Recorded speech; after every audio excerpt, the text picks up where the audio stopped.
junina com saúde e sem aglomeração. Na rede de farmácias Deon, você encontra as melhores ofertas para cuidar da saúde e da beleza, com descontos especiais às compras à vista e o melhor atendimento da cidade. Pule a fogueira da caristia e reforce a sua imunidade com alimentação saudável e nossos suplementos vitamínicos. Preço baixo, saúde, festa junina sem sair de casa. Rede de farmácias Deon, o caminho da saúde.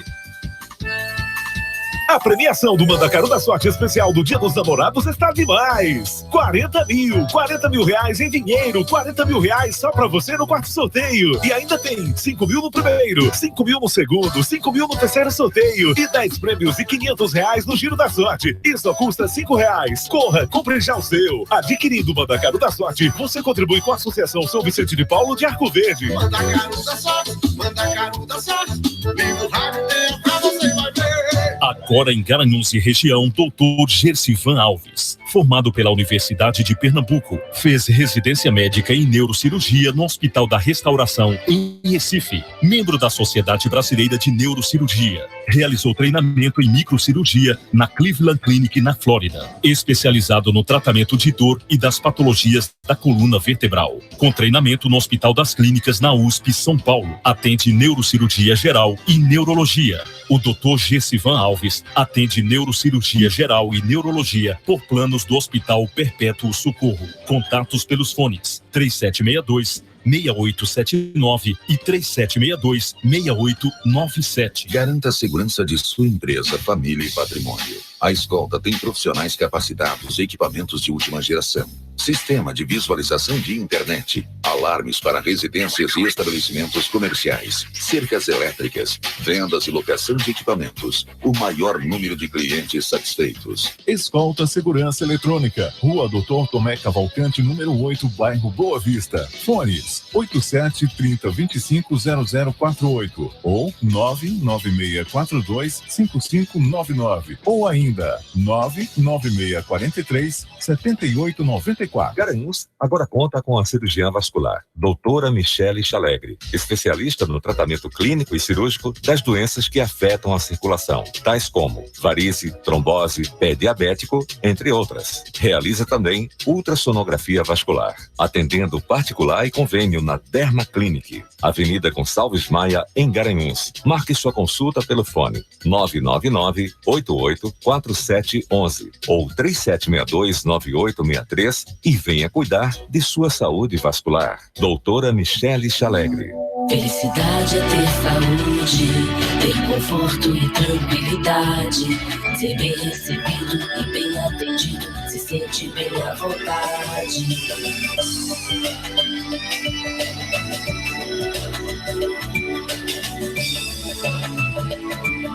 Sua saúde pra gente é o que importa, saúde levada a sério em Garanhuns. Hospital Perpétuo Socorro. Todos os dias aqui na Marano FM, a sua madrugada fica melhor com as boas músicas do passado.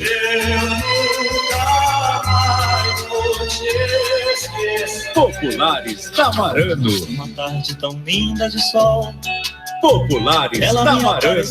Marano FM. Todo mundo ouve, inclusive seus clientes. Anuncie com a gente. 87 3761 1622. ZYD 252, Rádio Marano FM, 102,3 MHz. Garanhuns, Pernambuco, a rádio que todo mundo ouve. Quarto Poder. Quarto Poder. Está no ar. Quarto Poder. Seu programa jornalístico com credibilidade e imparcialidade, sob o comando do economista Matheus Fernandes e dos bacharéis em Direito Felipe Barros e Lucas Cavalcante.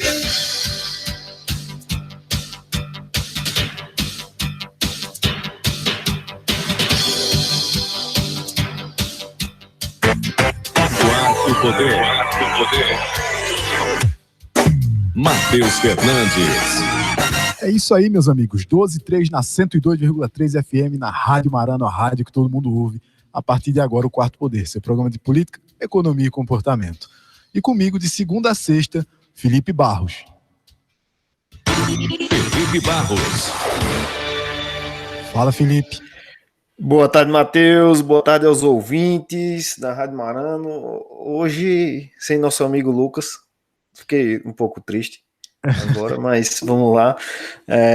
Vou fazer a parte dele. Não esqueçam que a Rádio Marano é multiplataforma. Você pode nos encontrar aí nas plataformas como YouTube, Spotify e etc. Exatamente. Ontem tivemos aqui o ex-prefeito e ex-deputado Isaías Regis Neto, ele que soltou o verbo aqui, né? Isaías sempre vem. Isaías é uma pessoa que a gente já tinha provocado antes de algumas perguntas que a gente gostaria que ele respondesse, e ele nunca falta, né, Felipe? Ele é imbativo, incisivo, e apresenta sempre o lado da história, pelo menos do ponto de vista dele, né? E não fugiu de nenhuma das perguntas, inclusive se colocou aqui neste programa em primeira mão como pré-candidato a prefeito em 2024, né? Pois é, Matheus, isso é verdade, né? Ele não se furta às respostas, sempre responde mesmo, não corre.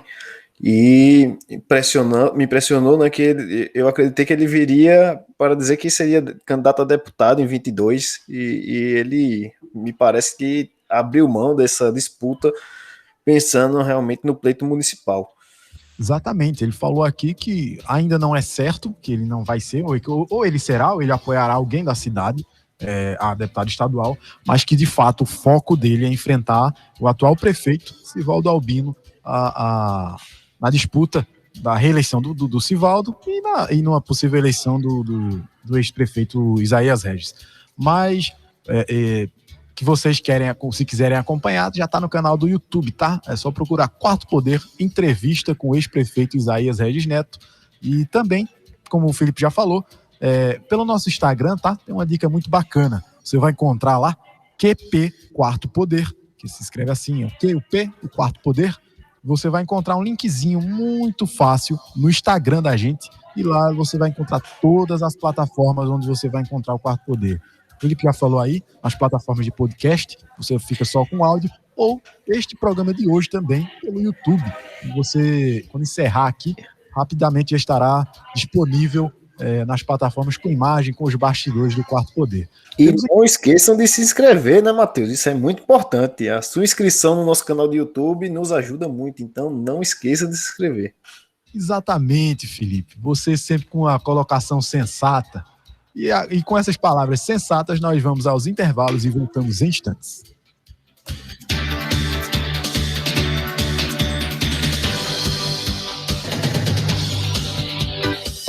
Quarto Poder, você sempre atualizado com o melhor conteúdo da notícia. ISI Alagoas. Todo mundo ouve. Marano, a superpotência de Pernambuco. Marano FM. O Quarto Poder está sempre... Professor, boa tarde. Assim que retornar, nós iniciaremos a conversa com o senhor. Sua empresa está precisando de capital de giro? Tem planos para investir em novo negócio ou as suas operações? Eu terminei em 2013. Bancos ou investidores? Eu cheguei a dar aula logo no começo. E planejamento. Eu me formei na Unicap, eu me formei em Recife. Mais de 500 projetos aprovados. Quem é formado aqui é o Lucas, mas visite nosso site www.cedesconsultoria.com.br. Tem tido algum problema pessoal aí, infelizmente não pode participar.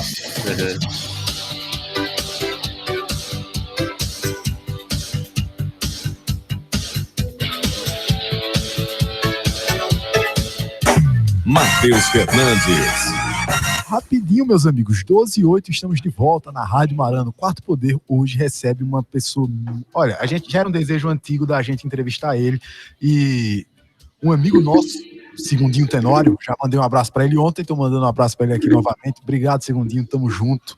Ele falou, olha, tem uma pessoa que talvez vocês gostariam de entrevistar. Eu digo, eu já sei quem você vai falar, e eu já queria falar com você antes disso, que é o reitor da UPE. Ele que é biólogo, professor também na Universidade de Pernambuco, Universidade Estadual, né? Que vai nos ajudar hoje, doutor Pedro Falcão. Vamos à nossa entrevista de hoje. Quarto Poder, entrevista. Seja muito bem-vindo, reitor. Boa tarde, ouvintes, né, do programa Quarto Poder na Marano. Boa tarde, Matheus. Boa tarde, Felipe. Eu que agradeço, tá certo, essa oportunidade, né, de estar conversando.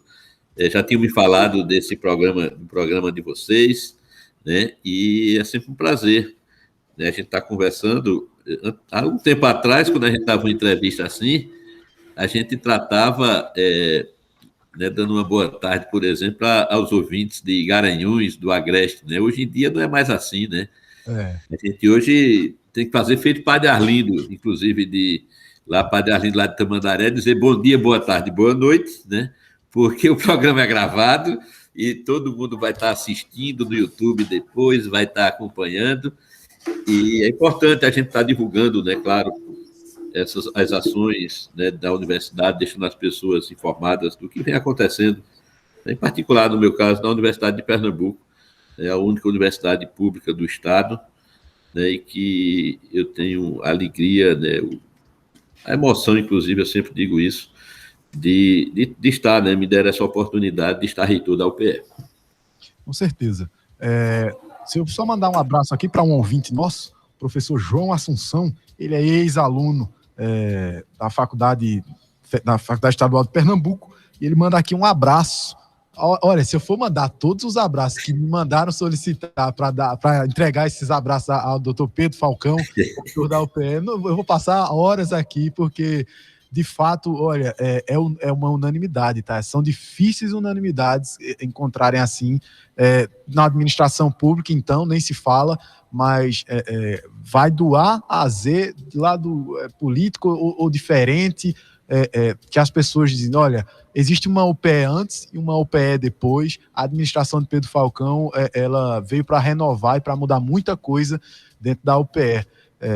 Felipe, você também estava falando conosco ontem sobre as dificuldades da administração pública, né? Você que tem contato direto com muitos administradores públicos, talvez a gente gostaria também de saber, Pedro, como é que está sendo, né, nesse momento de dificuldade, de pandemia, quais são os maiores desafios que a UPE vem enfrentando durante essa pandemia? Matheus, Felipe, ouvintes, primeiro agradecer, né, aos amigos todos que estão nos escutando, inclusive, né, em particular em Garanhuns, São João, amigos aí, né, agradecer aí as palavras aí que você fez no início, mandando um abraço, né, eu sei que tem um pessoal lá, minha prima, inclusive que cuida da minha mãe em São João, Lúcia, que me disse que ia estar ouvindo, os amigos aí que eu brinco sempre, brincava muito com o Bar Cardoso, o pessoal aí, do Bar Restaurante, Churrascaria, Lanchonete e Bar Serra da Galega, aí em Garanhuns, aí na Praça da Boa Vista, né, amigos que a gente tem e que, infelizmente, claro, e a gente tem que ter esses cuidados por conta da pandemia, a gente está, né, desse distanciamento social que é fundamental, não tem outro caminho, desde já eu começo falando sobre isso, para a gente quebrar o ciclo, né, quebrar esse ciclo do vírus de contaminação, se não for através desse isolamento social, se não for, né, usando máscara, né? Estou aqui falando sem máscara, porque eu estou sozinho aqui na sala, no gabinete aqui do reitor da UPE, né? E uso de álcool constantemente, porque não é brincadeira, né? Essa questão do vírus, e cada cepa que está surgindo é mais agressiva do que a outra, e a gente tem que ter todos esses cuidados. Mas, amigos, a gestão não é fácil, né? Principalmente quando você administra, inclusive, com muitos recursos, né? Termina você fazendo um trabalho, vou dizer, mais diferenciado, mas você administrar nesses momentos de crise se torna tudo muito mais difícil. Sempre me perguntam essa questão de alguns avanços que nós conseguimos ir fazendo, por onde a gente foi passando na gestão, e uma das coisas que eu digo sempre, Felipe, Matheus, uma das coisas é a equipe, tá certo? Eu tenho muito isso, ninguém faz nada só, né? Eu tenho muito isso, né? Fui fazendo isso ao longo da minha trajetória de gestão, né? De montar uma equipe, montar essa equipe pelo perfil das pessoas que estão nas funções, né?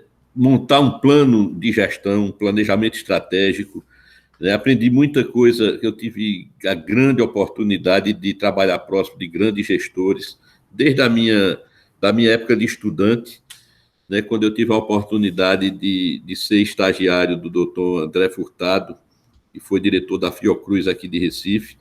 Ele era meu orientador, tanto da graduação quanto no mestrado, e André me dava acesso à sala dele, mesmo ele estando em reunião para pegar algum artigo, alguma coisa lá, né, eu fui acompanhando e fui aprendendo com ele, né, estar próximo de pessoas, né, ex-prefeitos, por exemplo, quando eu era mais próximo em São João, né, fiz parte do movimento estudantil, então a gente foi aprendendo, né, porque, na verdade, minha formação, viu, Felipe, você é da área de Direito, o Matheus de Economia, mas eu sou biólogo, né, então eu tive uma formação de pesquisador, né, e na biologia, pela amplitude toda da biologia, você vai se especializando. Eu me especializei, na minha época eu brinco dizendo que eu era biólogo, depois me meti na gestão, mas eu me especializei em insetos transmissores de doenças na Fiocruz, né, e fui estudando mais essa área, e depois nessa questão da gestão, mas, né, voltando mesmo ao tema nosso, a equipe, né? Então eu aprendi muito nas reuniões com o Eduardo Campos, eu tive a oportunidade de acompanhar o modelo de monitoramento de ações, é assim que eu administrei Garanhuns, é assim que a gente vem fazendo na reitoria. Toda segunda-feira eu tenho uma reunião de monitoramento com toda a equipe de pró-reitores, e quando a gente precisa, chama coordenadores, e a gente vai acompanhando as ações, discutindo em equipe, todos sabem o plano de gestão, né? Todos estão livres para ir fazendo ações dentro daquele plano, e a gente vai monitorando e discutindo as ações, e com isso a gente vai tendo resultados, né?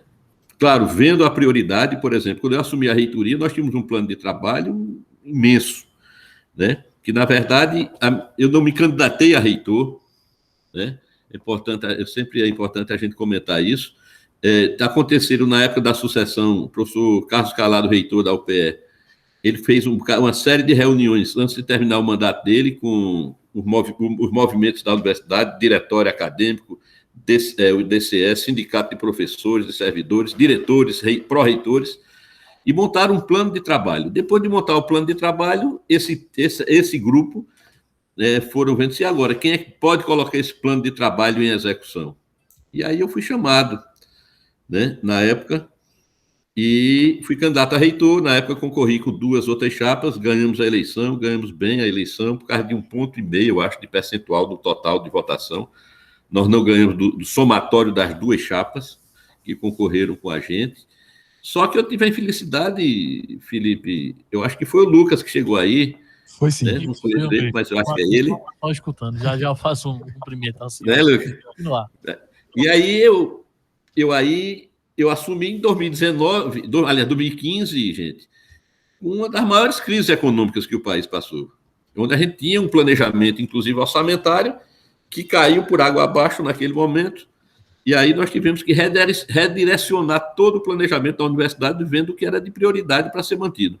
E com isso a gente deu ênfase na questão da formação de nossos estudantes, né? Cortamos uma série de coisas, investimentos e tal, e temos resultados extraordinários, mesmo com toda a crise, amigos. Pra vocês terem ideia, quando eu assumi a reitoria, na reitoria nós tínhamos, eu acho que 9 mestrados, 6, 7 doutorados. Hoje nós temos 23 programas estricto sensu da universidade, entre mestrado e doutorado. Desses 23, nós conseguimos implantar pelo interior 11 programas, onde a maioria dos cursos de mestrado e doutorado da UPE eram todos na capital. E aí a gente tem que dar oportunidade às pessoas que estão em todas as regiões e também poder continuar seu processo de qualificação. Então, hoje nós temos programas, inclusive, de doutorado em Petrolina, né, mestrados em Petrolina, aí em Garanhuns, em Nazaré da Mata, em Caruaru, que não existiam. Tinha um em Garanhuns na época, quando eu ainda tinha deixado a direção, mas nos outros lugares não tinham. Então, a gente foi dando prioridade à qualificação do corpo docente da universidade, onde hoje em torno de 90% do quadro de professores da UPE são mestres e doutores. Com isso, a gente pôde expandir o estricto sensu. Quando eu assumi a universidade, nós tínhamos alguns cursos, inclusive na engenharia e nas licenciaturas, pela avaliação do Ministério da Educação. A avaliação máxima é 5. Nós tínhamos alguns cursos com conceito 2. E hoje, mesmo com toda essa crise, os cursos, não temos nenhum curso conceito 2, são de 3 para cima. E a universidade, no seu conjunto geral, na avaliação que aconteceu, o resultado no início desse ano do Ministério da Educação, por conta de 2/10, nós não botamos a universidade com avaliação 4, né? Com avaliação 4, caso de 2/10, justamente por conta de problemas de infraestrutura nas avaliações, na questão de acessibilidade, questão de adquirir livros, equipamentos de informática por laboratórios, coisas desse tipo. Então, isso tudo já me deixa muito feliz. E também o outro lado do crescimento da UPE, dessa questão toda da interiorização, é que, como vocês sabem, a UPE, diferentemente das outras universidades, incluindo a Universidade Federal, que na área de saúde tem um hospital universitário, que é aqui o Hospital das Clínicas em Recife, a UPE tem logo 3 hospitais universitários. E aí essa gestão dos hospitais também não é fácil, principalmente nesse momento de pandemia. Isso também me deixa muito feliz em ter a estrutura, né, dos nossos hospitais hoje muito bem organizadas.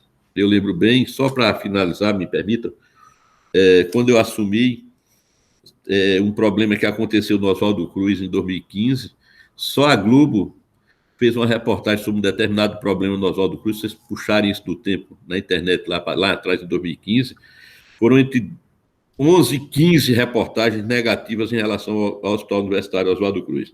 Isso me incomodou profundamente no início da gestão. E nós saímos administrando isso aí e fizemos algumas mudanças drásticas, vamos dizer assim.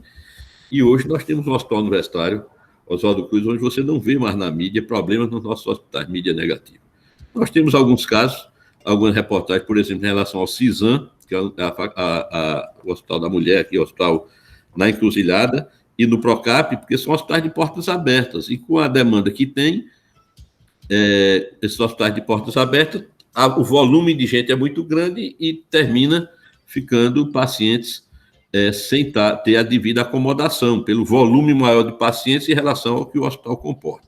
E o Hospital Oswaldo Cruz, gente, de referência, foi lá onde, no dia 25 de fevereiro de 2020, chegaram lá os primeiros casos suspeita de Covid, numa terça-feira de carnaval. E eu fui para lá para uma reunião nessa terça-feira de carnaval. Começamos uma reunião lá por volta de 5h30 da tarde e saí do hospital quase meia-noite, com o secretário André Longo, secretário da Prefeitura do Recife de Saúde, discutindo já ações que eram os primeiros casos suspeitos de Covid que estavam aparecendo aqui em Recife. E daí a gente vocês vêm acompanhando toda a pandemia, e o Oswaldo Cruz atendendo mais de 3.000 pessoas lá, né, salvando vidas, né, como vocês têm acompanhado. Felipe, sua pergunta, só que... Eu gostaria de deixar aí para Lucas. Lucas chegou um pouquinho atrasado, mas foi um excelente motivo. Então, eu gostaria que ele se apresentasse aí e até falar desse motivo aí, se possível for. Boa tarde. Cumprimentar primeiro meus amigos aqui de bancada, Matheus Fernandes e Felipe Barros. Eu estava resolvendo os problemas pessoais aqui e acabei me atrasando, mas cheguei a tempo de ouvir nosso convidado, vinha escutando no caminho do Dr. Pedro Falcão, que com poucas palavras que deu até o momento já nos abrilhanta bastante. A gente vai para os intervalos, né, e na volta eu quero fazer uma pergunta para o professor, mas vou fazer só na volta, que a gente precisa ir para o break. Quarto Poder, você sempre atualizado com o melhor conteúdo da notícia. Ô Felipe, bora. Você me segure, que eu sou bom de conversa. Está com você. Eu gosto, né? Tá, eu vou avisar aqui aos meninos, mas o senhor não fica à vontade. Também nas redes sociais, no Instagram, Face e Twitter. Marano FM. O Quarto Poder está sempre com você. Acompanhe. Agora eles não estão nos ouvindo. Agora no YouTube, Twitter, Face e Instagram. Sua empresa está precisando de capital de giro? Tem planos para investir em novo negócio ou ampliar suas operações? Não consegue financiamento junto aos bancos ou investidores? Conte com a Sedes Consultoria e Planejamento para solucionar os problemas de sua empresa. Afinal, são mais de 18 anos de experiência no mercado e mais de 500 projetos aprovados no Banco do Nordeste. Visite nosso site www.sedesconsultoria.com.br. Quarto Poder. Matheus Fernandes. 23, Mas agora eu quero a vinhetinha do Lucas, porque ele vai fazer a pergunta dele. Lucas Cavalcante. Olha aí, já tava com saudade dessa vinheta, tá vendo? Eu me atrasei 10 minutinhos aqui, já fiquei com saudade da vinheta. Tava resolvendo problemas pessoais. Matheus estava dizendo aqui que eu tava procurando casamento. O problema pessoal dele, Lucas, Felipe, é casamento, tá? Vai casar. Mas ele me disse ontem que não ia casar nunca. Ainda bem que ele mudou de ideia, porque é um paraíso. Casar é a melhor coisa do mundo. Doutor Pedro, eu quero fazer uma pergunta ao senhor. Em relação, assim, a gente conversou com muitas figuras aqui no programa sobre essa transição do momento regular para o momento de pandemia, né? Eu queria saber um pouquinho do senhor como é que foi essa transição, né? A gente simplesmente teve que fechar as escolas, as faculdades, e aí tem um trabalho que eu acredito que é o que eu quero escutar aqui, como é que foi feito, de uma espécie de requalificação dos professores para usar esses sistemas novos de informação, para poder transmitir as aulas. A exemplo do Meet, que é o nosso caso aqui, que a gente está fazendo essa entrevista via Meet, não presencial. E eu queria que o senhor nos contasse um pouquinho como é que foi essa transição, do momento regular para um momento de pandemia. Lucas, não foi fácil, né? Porque mesmo na Universidade de Pernambuco, a gente, desde 2015, que a gente tem cursos já na modalidade à distância, tanto cursos de graduação, são 5 cursos que a gente oferece, como cursos também de especialização. Mas é um time, vamos dizer assim, que vem já preparado para isso, como eu disse, desde 2005. Os alunos dos cursos na modalidade à distância já entraram com essa finalidade, né? Então, é tanto que a gente só teve que fazer alguns ajustes, porque as provas dos cursos à distância da UPE, na modalidade à distância, elas eram presenciais, e aí a gente teve que rever o sistema para a aplicação das provas dos cursos já na modalidade à distância, mas isso não foi difícil, né? Porque aí se montou um sistemazinho, um programa feito por meninos mesmo aqui da universidade, onde os professores montam as questões das provas dos cursos em AD, e esse sistema ele embaralha as questões todas, e que nenhum aluno, quando ele recebe a prova para responder, inclusive de forma também online, nenhum aluno recebe a prova igual. O sistema modifica a formatação das respostas e das perguntas, já o negócio arretado. Então, isso a gente fez para os cursos que já eram EAD, e repito, as provas eram presenciais. Agora, a bronca foi os cursos presenciais da gente preparar o pessoal para a gente começar ele na atividade remota. A primeira reunião, gente, que nós fizemos, Pernambuco tem uma coisa diferente dos outros estados, que tem um consórcio chamado Consórcio Pernambuco Universitas, que compõe as universidades públicas, né, a Universidade Federal, a Universidade Federal Rural, a Univasp, a UPE e a Católica, a Unicap. E houve uma reunião no dia 15 de março de 2015, vejam que mais ou menos 20 dias após o primeiro caso de suspeita de Covid em Pernambuco, e aí a presidente desse consórcio era a professora Maria José de Sena, que era a reitora da Universidade Federal Rural. Nesse dia foi decidido, inclusive com a presença dos institutos federais, a paralisação a partir já do dia 16 das aulas do ensino superior das universidades públicas no estado como um todo, né? Isso aconteceu no dia 16 de março de 2020. E, nesse dia, inclusive, a professora Maria José de Sena deixa a presidência do consórcio, e, numa escolha dos outros reitores, quem assumiu essa função fui eu. Eu estou presidente desse consórcio Pernambuco Universitas, e nisso a gente já incluiu, na sequência, a Universidade Federal do Agreste, aí de Garanhuns, onde o doutor Airon é o reitor, né? Vem fazendo trabalho aí, já em Garanhuns. E aí a UFAP, no caso, faz parte também do consórcio atualmente. E aí, gente, no caso da UPE, a gente teve que reaprender uma série de coisas. Então, professores, inclusive, com comorbidade, que não podiam estar presencialmente, ainda hoje, mesmo com o avanço de alguns grupos, esse pessoal ainda continua, né, que tem comorbidade, questão de idade e tal.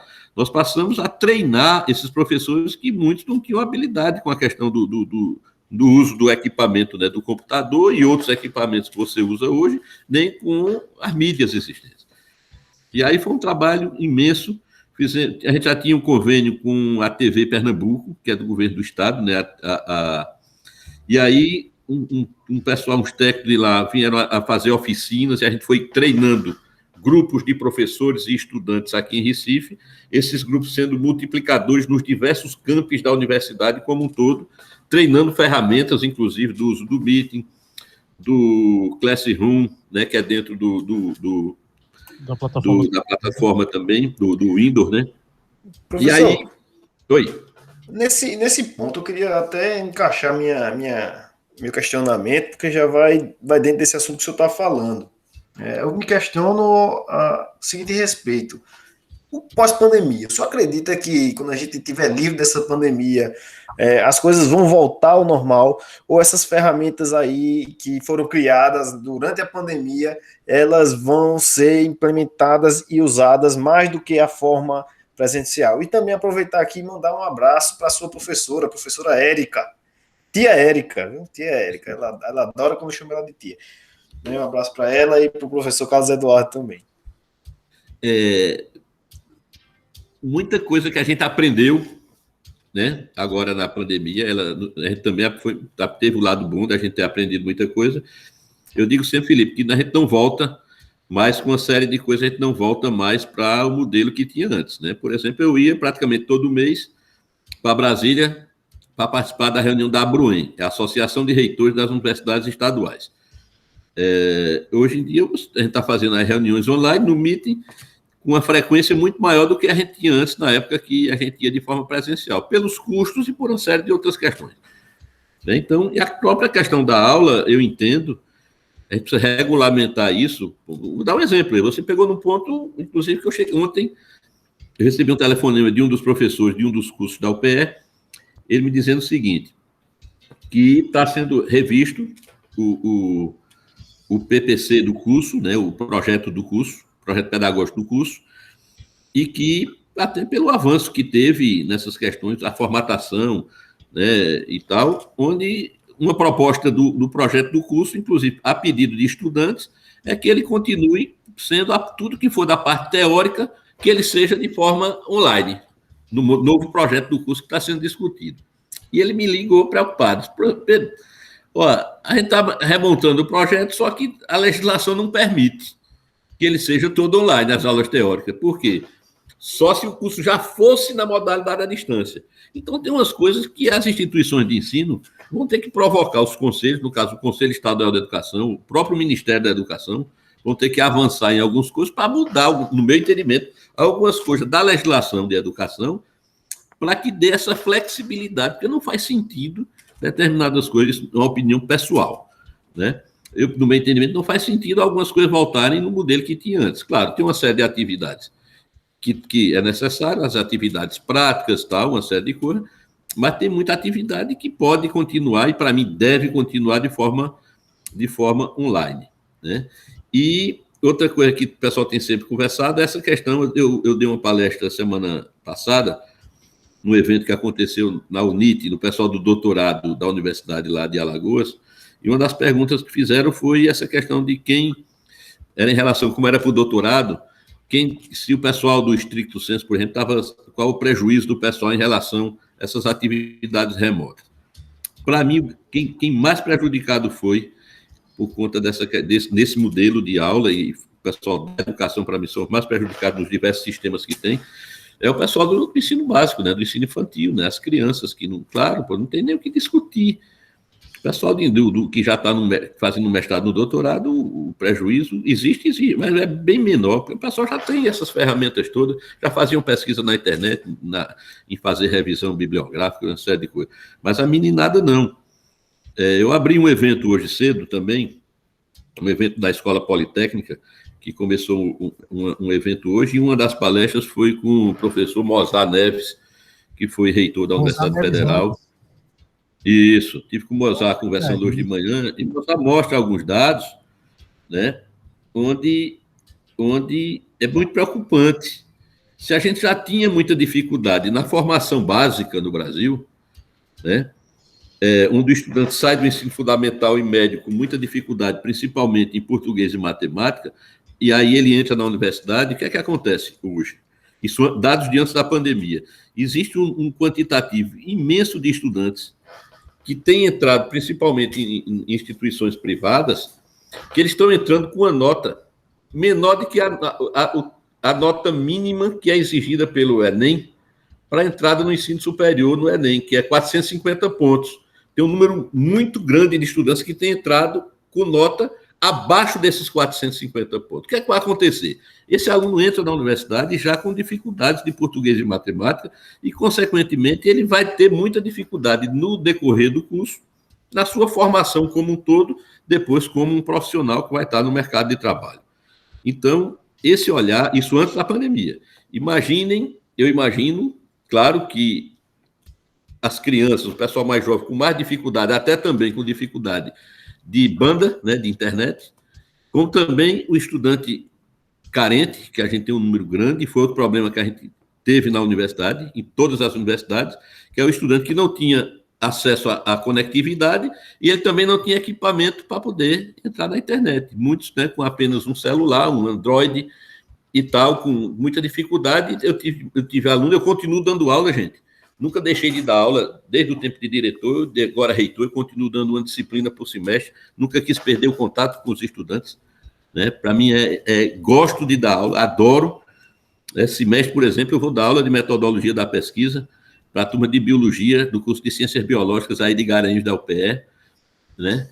E a gente vai acompanhando estudantes com muita dificuldade em fazer um resumo ali que você pede, um fichamento de um livro, uma coisa desse tipo, porque ele está fazendo no celular. Claro, o tamanho, uma série de dificuldades.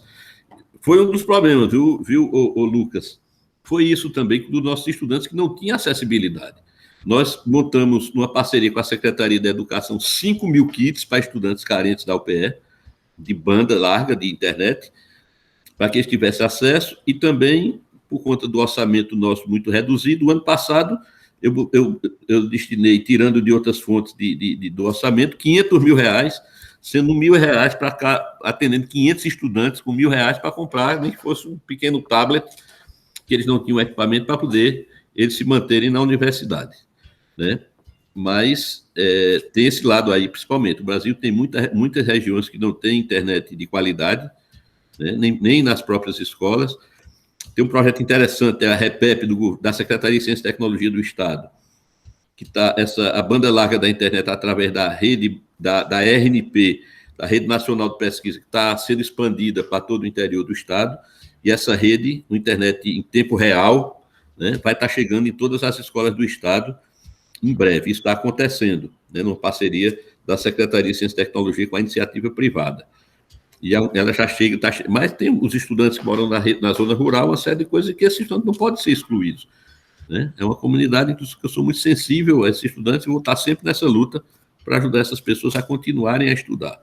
Eu dizia numa audiência pública ontem, na Assembleia Legislativa do Estado, sobre a universidade, sobre a criação de novos campos da UPE, que não basta você botar cota, por exemplo, que eu tenho 20% das vagas da UPE, é cota para estudante que vem da escola pública. Eu não posso dar oportunidade ao aluno entrar só na universidade. Eu tenho que dar oportunidade para o aluno se manter na universidade. Não adianta ele entrar e não poder continuar estudando, né? No Brasil, de cada 100 alunos que entram no ensino médio de cada 100, apenas 22 chegam ao ensino superior. 78 ficaram de fora nesse caminhar aí no ensino médio, fora depois os que vão desistindo dentro da própria universidade. Exatamente. Como o senhor citou a Alep, que o senhor esteve em reunião, a gente até ficou sabendo ontem também, que ele mandou um abraço. Infelizmente não vai poder estar conosco hoje, pois infelizmente faleceu uma pessoa próxima a ela, e aqui já deixo meus sentimentos. Foi a deputada Priscila Krause, ela que tem como bandeira também a defesa, principalmente dos investimentos na UPE, né? De aportar novos investimentos, recuperar orçamento para a UPE. Ela nos falava, inclusive, de uma maneira bem colocada, que a UPE é necessário, né, sempre estar recuperando esses investimentos, até quando a UPE tornou-se gratuita, trouxe a gratuidade para vários cursos dentro dela, né? Perdeu-se um pouco, ao longo do tempo foi se perdendo algumas partes dos aportes, né? E até por conta de problemas mesmo de orçamento, a nível nacional, acaba refletindo nos estados, mas é sempre importante preservar e, se possível, aumentar o orçamento da educação, né? Como é que tem sido nesse período em que o senhor é reitor? O senhor já falou no início que teve algumas dificuldades, que em 2015 todo mundo é sabido de todos que passamos por momentos muito difíceis em relação ao orçamento, vivíamos uma crise, atualmente vivemos uma crise, o brasileiro é um eterno lutador contra crises, mas como é que se houver essa questão dos aportes, principalmente advindos da Alep, por exemplo, com emendas parlamentares, enfim, como é que pode ser feito e melhorado nesse sentido? Na verdade, aproveito para, inclusive, agradecer à deputada Priscila. Priscila, desde quando se tornou deputada estadual, Priscila, todo ano, ela coloca aí um dinheirinho de uma emenda dela para a Universidade de Pernambuco, em particular para o campus de Garanhuns, né? Isso, né, uma coisa... Todo ano isso tem acontecido, e mais uma vez agradeço à deputada Priscila. E foi justamente, vou falar de 2015 para cá, né, que foi quando a gente assumiu, e é justamente aí, Matheus. A universidade, como ela cresceu muito, o orçamento da universidade era um decreto que Eduardo fez, quando o estudante da UPE ele pagava uma taxa, onde a universidade se mantinha, o governo do estado pagava o quadro de professores e servidores, e o estudante pagava uma taxa que era de manutenção, que era do custeio da universidade, isso até 2009. E aí, a partir daí, Eduardo botou um decreto onde o valor que o estudante pagava, o Estado passou a repassar para a universidade esse valor. Isso foi sendo atualizado pelo INPC. Né? No entanto, a universidade cresceu muito, mas o número de alunos não cresceu em relação à quantidade de campos, é diferente. Né? A universidade abriu cursos, né? Abriu os campos, mas o orçamento não acompanhou. O governo do estado vem cumprindo a lei, sim, em relação ao repasse para a universidade, porque o próprio quadro de professores, como o professor foi se qualificando mais, né? Ele foi deixando de ser assistente, sendo auxiliar e passando, né? Ele passou a fazer o curso de doutorado, de mestrado, então o salário dele também naturalmente melhora nesse sentido. Aí o orçamento da universidade, o governo do estado continua, ele repassa, cumpre a lei, no entanto, a quantidade de campos da universidade aumentou. Nós tínhamos 10 campos da universidade, hoje são 15, além de 2 institutos. E o dinheiro de capital que nós temos tido para administrar a universidade de 2015 para cá, né, e aí teve algumas diminuições por conta da pandemia também, coisa desse tipo. Para vocês terem ideia, o recurso que nós recebemos o ano passado de custeio da universidade foi um valor idêntico ao que a universidade tinha recebido em 2010. O ano passado eu estava em 2020, veja, 10 anos depois, com o crescimento que a universidade teve, eu tive 15 milhões para administrar a universidade. Ora, se eu tenho 15 campos, você divide aí, conta besta, 1 milhão por campus, por ano. Então, meu amigo, é impossível. Quando você bota a empresa de segurança, de limpeza que é terceirizado, telefone, internet e uma série de questões, praticamente o dinheiro é custeio dela. Dinheiro de investimento é praticamente nenhum. E são essas emendas que têm ajudado a universidade a gente fazer alguns investimentos, né? Emendas de deputados e de projetos de pesquisa que a gente vai buscar na FINEP, nos diversos órgãos de fomento. No entanto, por conta da crise, o governo federal, nos últimos anos, tem cortado consideravelmente os investimentos do Ministério da Ciência e Tecnologia, e isso rebarba nas universidades, porque o número de bolsas, inclusive de mestrado e doutorado, diminui, e vem uma consequência cascata para as universidades também.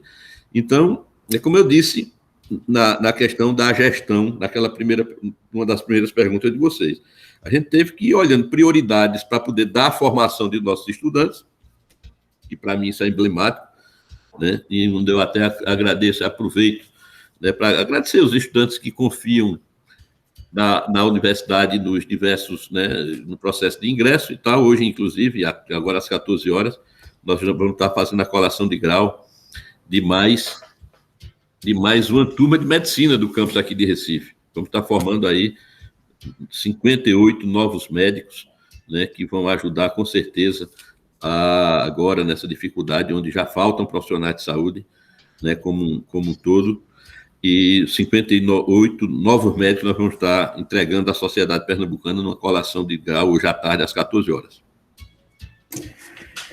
Professor, encaminhando aqui para o final da nossa entrevista, né? O tempo já está correndo. Eu gostaria que o senhor desse suas palavras finais, né, e falasse um pouco sobre a importância da UPE para a nossa região, Agreste Meridional, desse suas últimas palavras e nos indicasse um livro e um filme aí que o senhor admira e que o senhor gostaria de compartilhar com as pessoas. E também dizer que eu fiquei muito triste que eu vi agora o senhor bebendo água numa caneca muito feia. Então, fiquei decepcionado agora, professor. Faça isso não, faça isso não. Pois é, rapaz, sou alvirrubro. Outro torcedor. Tô aí na liderança do campeonato, sou campeão pernambucano, né? Fazer o quê?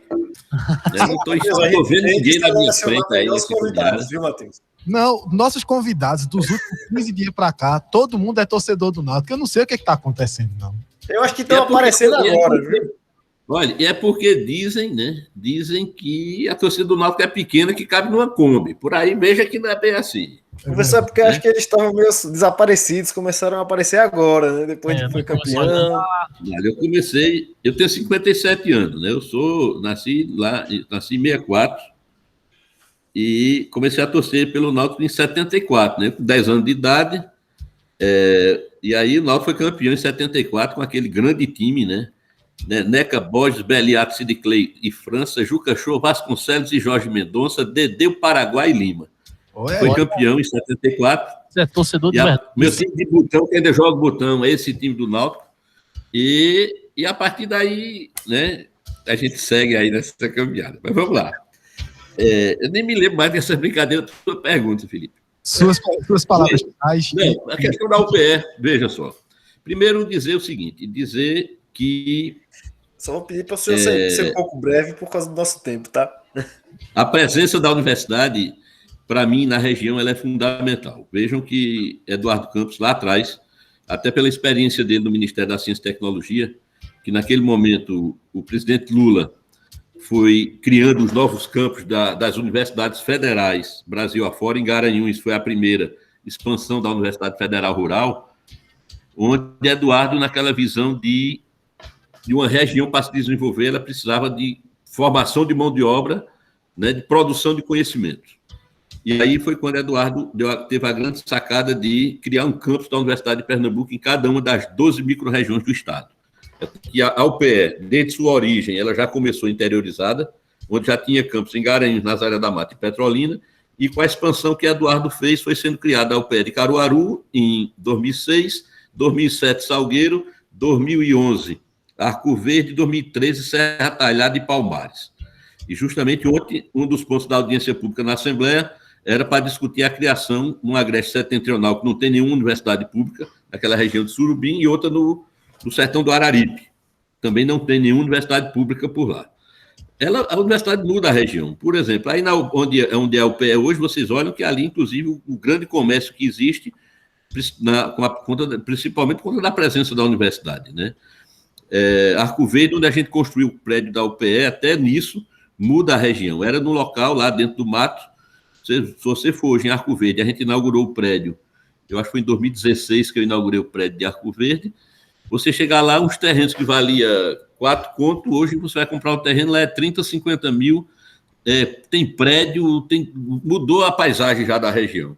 Então, isso vai acontecendo na própria estrutura do local, até de construção do prédio, né? Fora a questão da mão de obra, dos profissionais que vão sendo formados, você fixar as pessoas na cidade, porque muitas vezes o jovem sai da cidade para estudar fora, na capital, e muitas vezes não volta, porque muitas vezes arranja já um casamento na cidade onde ele foi estudar. Então, a presença da universidade é fundamental. E não tem... você está provado aí também com a pandemia que é através da ciência que se resolve os problemas da humanidade. Está aprovado aí, não tem que se discutir, apesar de ter muita gente negacionista que ainda não reconhece isso, não sei como. Mas, gente, agradecer a vocês, viu, Felipe, Lucas, Matheus, pela oportunidade. Desculpem aí, eu acho que eu nem deixei vocês falar direito. Não, fique tranquilo. Quando me botam para falar da UPE, eu me empolgo e saio conversando demais. Estou à disposição de vocês, né, e agradeço muito, né, esse momento. A gente está conversando, batendo papo. Quando eu estiver em Garanhuns, vamos se encontrar e conversar também sobre isso. Com certeza. Agora faltou a indicação de livro e filme, senhor. Rapaz, eu não tenho na música, vamos puxar aí, desde aí, sou fã da MPB. Um dos cantores que eu sou fã dele é Zé Ramalho. Olha aí. Zé Ramalho, Belchior, né? Chico Buarque, na música. Filmes eu sou muito, né? Um livro que eu li recentemente, né? Que eu né, e sou fã de tudo que ele fez, foi aquela biografia de Obama, que eu recomendo a leitura de vocês. Filme, eu gosto mais de filme de ação, muito diversificado. Eu vou ficar devendo essa a vocês. Tranquilo. Deixa eu só complementar aqui as palavras dos meninos. É uma honra estar recebendo o reitor da UPE aqui, e os microfones do Quarto Poder e da Rádio Marano estarão sempre abertos para esse bate-papo, para as novidades, para defender a bandeira da educação no estado de Pernambuco, e estaremos sempre abertos. Quando precisar, dá um toque, reitor, será sempre uma honra conversar com o senhor aqui. E uma coisa que eu não fiz, gente, foi agradecer a Segundinho, né? Por essa oportunidade de ter feito a ponte para a gente conversar. Mas agora você já tem o contato, né, do WhatsApp, do telefone, estamos à disposição. Inclusive, doutor Pedro, eu estudei com o segundo no terceiro ano no ensino médio, na verdade, não só no terceiro ano, no 15, e conheci sua filha também, Lorena. Um abraço para ela e para a Segundinho. Tu estava muito bem acompanhado com o Segundinho, viu? Um abração e nós vamos. Valeu, abraço. Um abraço. Vamos aos intervalos. Pessoal, valeu, viu? O poder, você sempre obrigado aí. O melhor conteúdo de notícia. Muito bom, muito obrigado. Valeu, tchau.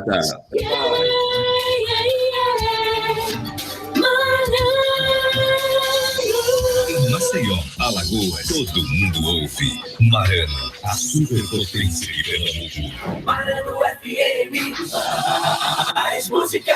Envie seu e-mail para qp4poder@gmail.com. qp4poder@gmail.com. Sua empresa está precisando de capital de giro? Tem planos para investir em novo negócio ou ampliar suas operações? Não consegue financiamento junto aos bancos ou investidores? Conte com a Sedes Consultoria e Planejamento para solucionar os problemas de sua empresa.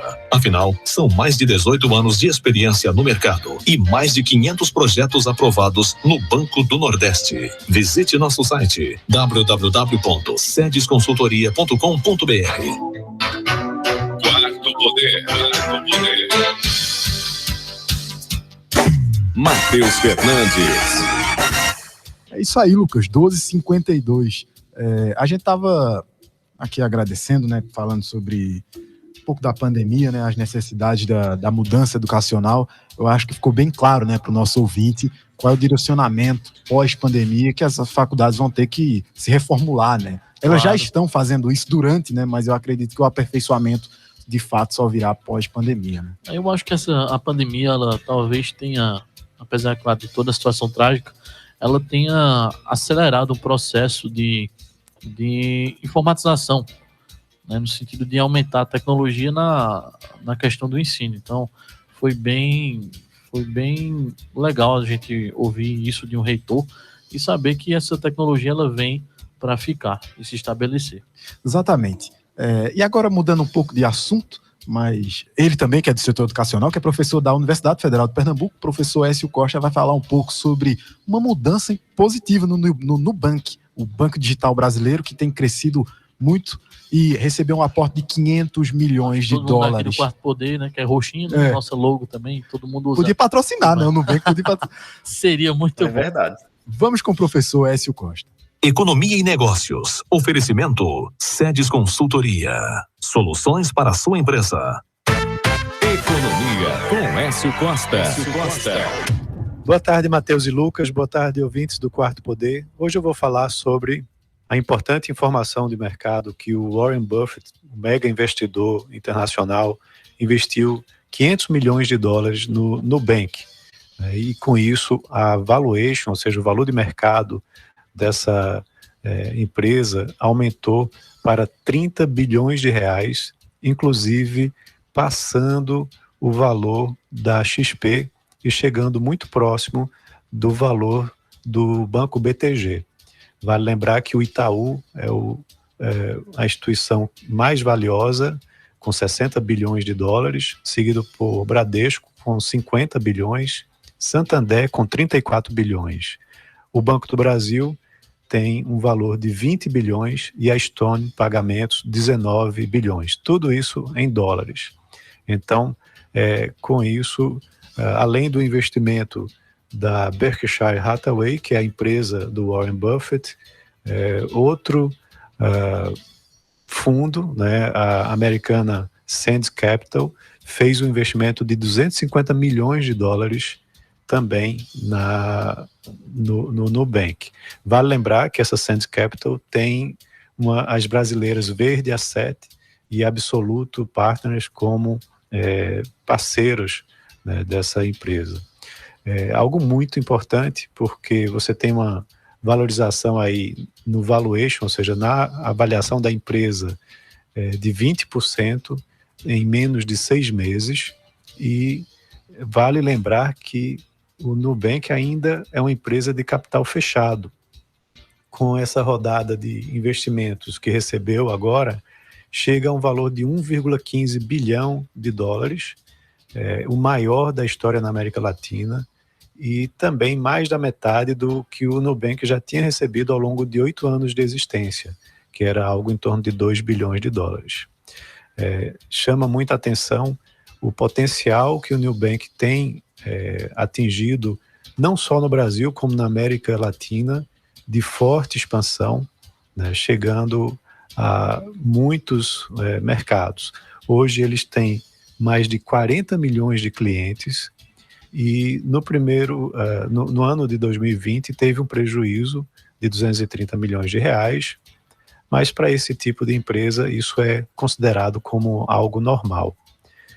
Também vale a pena a gente entender que é uma empresa que ganha diariamente mais de 40 mil novos clientes, né, no seu total. Então, essa empresa tem ainda um potencial e deve crescer muito nos próximos anos, né, trazendo aí uma nova realidade, né, para as fintechs, né, para as empresas do mercado financeiro aqui no Brasil. Então vamos acompanhar, né, e provavelmente, talvez no ano que vem, o Nubank deve fazer a sua IPO, né, a sua oferta inicial de ações. Só não sabemos se vai ser aqui no mercado brasileiro ou se vai ser no mercado americano. Um abraço a todos e até a próxima. Quarto Poder. Isso aí, professor Écio. Obrigadão pelas palavras e por esse informativo aí, tá vendo, rapaz? Com certeza. Warren Buffett, que é isso. Mas Warren Buffett é o maior investidor do planeta Terra, viu? Não tem nenhum investidor aí, em bolsa de valores, eu falo, que seja maior do que o Warren Buffett. Se ele tá botando dinheiro em alguma empresa, você pode ter certeza que é coisa boa. Então, eu sou cliente do Nubank e eu vejo uma qualidade muito boa do... Como? Agora é que tu vai manter mesmo, né? Agora que eu vou me manter como cliente e esperar essa IPO aí pra gente fazer esses investimentos, né? Bora. Muito bom. Inclusive a Nubank, ela comprou a EasyInvest, né, que é uma plataforma de investimento aí que já estava no mercado há alguns anos, comprou e agora vai fazer uma espécie de fusão, e o aplicativo vai permitir que a gente possa fazer investimentos. Então você é de casa, tem um banco que é fácil de você fazer uma conta, é o Nubank, você não sai nem de casa, faz no aplicativo ali, já cria sua conta, recebe seu cartão, é bem interessante. É interessante a gente até fazer um comparativo com o Banco Inter também, que vai na mesma linha aí do Nubank. Eles fizeram o IPO, que é o lançamento das suas cotas aí na Bolsa de Valores do Brasil, no ano passado, salvo engano, e já teve aí um crescimento estrondoso. Quem não comprou, perdeu dinheiro, viu? Porque realmente eles cresceram aí mais de 5 vezes, salvo engano. Com certeza. Olha, e voltando ao tema político, hoje a gente tratou de educação, tratou de economia, agora falta um pouquinho da pimentinha da nossa política. O líder do governo, tá? O senador Fernando Bezerra Coelho, foi indiciado pela Polícia Federal. Quem fala para nós é o Norberto Notari. O líder do governo Bolsonaro no Senado, Fernando Bezerra Coelho, do MDB de Alagoas, foi indiciado pela Polícia Federal nesta terça-feira. Ele é investigado pelos crimes de lavagem de dinheiro, associação criminosa, falsidade ideológica e omissão de prestação de contas. Além do senador, o filho dele, o deputado Fernando Coelho Filho, também foi indiciado. Ambos teriam recebido quase 10 milhões e meio de reais das empreiteiras OAS, Barbosa Melo, SA Paulista e Constremac entre 2012 e 2014. A investigação diz respeito ao período em que o atual senador foi ministro da Integração Nacional no governo de Dilma Rousseff. Segundo o relatório da Polícia Federal, os pagamentos foram realizados como contrapartida a obras realizadas. A investigação considera que o líder do atual governo teria recebido vantagens indevidas. Entre as obras mais conhecidas está a transposição do Rio São Francisco, que contou com participação de todas as empresas citadas. Além disso, de acordo com a PF, uma troca de e-mails com uma integrante do diretório do PSB, antigo partido de Fernando Bezerra Coelho, indica que uma das empreiteiras pagou os advogados do parlamentar. A delegada responsável pelo caso afirma que ele atuava na arrecadação de receitas para as campanhas de integrantes da família. Agência Rádio Web, produção e reportagem, Norberto Notari. Quarto Poder. Lucas Cavalcante. Isso aí, meus amigos. Olha, só fazendo uma correção ao nosso querido amigo Norberto Notari, ele noticiou como se fosse MDB Alagoas, quando é MDB Pernambuco, né? Esse pepino é nosso. Exatamente. É complicado, meus amigos. Mas, falando de uma notícia especulativa, acredito eu, ainda, a gente tratando da política de Pernambuco, ela é quente, né?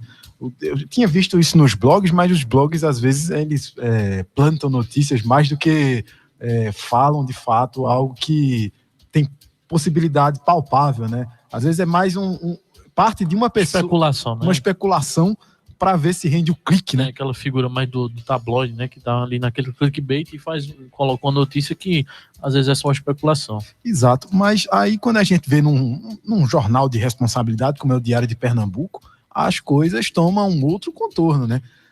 O Diário de Pernambuco publicou nesta manhã de quarta-feira hoje, terça-feira, eu estou perdido. Quarta-feira, meu amigo. Olha, a semana corre. A semana corre. Que a deputada, essa que é colunista do nosso programa, do Quarto Poder, pode ser lançada, Priscila Krause, como o nome da oposição ao Senado no ano de 2022. Rapaz, eu vou perguntar ela aqui, não aguento não. Também vou perguntar a ela, que ela não correrá desse questionamento. Mas tem meu voto. Olha aí, declaração de voto do Felipe. O ex-ministro e ex-governador Mendonça Filho disse apostar em alguns nomes para a candidatura do governo de Pernambuco. Porém, afirmou que para essa escolha será preciso aguardar e acompanhar os desdobramentos dos futuros candidatos políticos. Um dos nomes afirmou enxergar como uma opção para a disputa do cargo é o da deputada estadual Priscila Krause, do Democratas, que para fim de disputar o Senado, pode disputar o governo, ela também tem qualidade para isso, afirmou. Ele também é colunista daqui do Quarto Poder, o ex-ministro e ex-governador Mendonça Filho. Essa semana acho que a gente não tem mais contato com eles aqui, mas semana que vem eles não me escapam, nenhum dos dois. Ele colocou assim, tá? Abre aspas. Eu acho que Priscila tem estatura e dimensão para disputar qualquer cargo político em Pernambuco, completou o ex-ministro. Ele também citou aqui, né, que para a disputa do governo e dos quadros que vão estar disponíveis, o nome da atual prefeita de Caruaru, para o governo do estado, Raquel Lira, do prefeito de Jaboatão dos Guararapes, Anderson Ferreira, e o prefeito de Petrolina, Miguel Coelho, do MDB. Já esteve conosco aqui também. Exato. Em breve, Raquel, né? Dia 18, não é isso? Exatamente. Sexta-feira que vem, Raquel Lira aqui conosco. Ela vai falar um pouco de uma coisa que me chamou muita atenção essa semana, tá? Das cidades do interior dos estados do Nordeste, ou seja, você retira as capitais, todas as cidades, o terceiro maior PIB no Nordeste, dos 9 estados do Nordeste, é o de Caruaru, tá? A gente já esteve aqui com o André Teixeira, secretário de Desenvolvimento Econômico, Turismo e Economia Criativa de Caruaru, para falar um pouco sobre o crescimento e sobre a manutenção dos empregos durante a pandemia do Covid-19, principalmente no trimestre do início do ano, né, 2021, em que teve saldo positivo, tá? Então, ela vai poder falar também, complementar como é que ela consegue coordenar tão bem, ela que está em Brasília hoje, em busca de recursos para a capital do Agreste, né? Porque quando chega recurso em Caruaru, certamente ele se deságua em todos os outros municípios, porque o crescimento de Caruaru puxa o crescimento do Agreste, né? Como um todo. Mas aí ela vai poder falar melhor, né? A gente já vai encerrando o programa aqui, mas só reiterando a indicação do livro do nosso querido doutor Pedro Falcão, A Terra Prometida de Barack Obama, biografia dele. Exatamente. E essa reportagem do Diário de Pernambuco foi do Haldney Santos, ele que é um parceiro, é um grande jornalista no estado de Pernambuco. Felipe, foi uma honra dividir contigo nesta quarta-feira essa entrevista e o programa de hoje. Gostei da camisa. Obrigado, Matheus. Oi? Seria muito bom poder comentar esses acontecimentos aí, mas o tempo não vai nos permitir hoje, né? Quem sabe amanhã a gente consegue comentar com mais calma, né, Matheus? Obrigado, Matheus. Obrigado, Lucas. E pode falar agora, amigo. Só estava dizendo que sua camisa achei muito bonita, viu? A gente tava vendo aqui Muito obrigado. Bela camisa. Fica a dica para o pessoal acompanhar o canal do YouTube, se inscrever para ver a camisa do Felipe, né? Isso, olha aí, uma bela camisa, viu? Quem quiser ver. Não vou nem dar spoilers, vou esperar só que as pessoas comentem. Exatamente. Valeu, meu amigo. Valeu, Matheus Fernandes. E muito obrigado pela sua audiência. Com certeza. Voltamos amanhã, se assim um bom Deus permitir.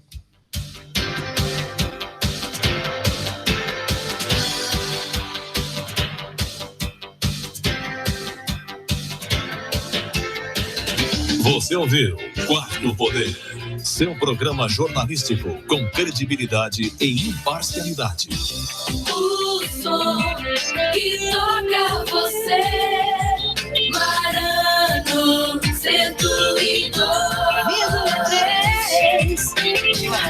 Em Palmeirinha, todo mundo ouve. Marano, a superpotência liberadora. Todos os dias aqui na Marano FM, a sua madrugada fica melhor com as boas músicas do passado.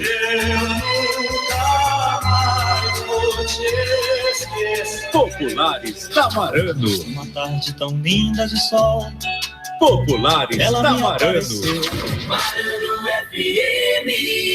Núcleo de Ortopedia Hospital Perpétuo Socorro, a maior estrutura em traumato-ortopedia da região. Atendimento clínico com especialistas, diagnósticos completos, marcação e realização de cirurgias. Equipe com 8 ortopedistas à sua disposição. Tudo num só lugar. O Núcleo Ortopédico do Hospital Perpétuo Socorro disponibiliza atendimento clínico e cirúrgico para tratamento de fraturas em todas as especialidades ortopédicas como coluna, ombro, mão, quadril, joelho, pé e ortopedia pediátrica, além de possuir o mais completo centro diagnóstico por imagem, realizando ressonância magnética, raio-x digital, ultrassonografia, tomografia computadorizada, densitometria óssea e muito mais. O Núcleo Ortopédico do Hospital Perpétuo Socorro atende por todos os convênios do hospital. Informações e marcações 85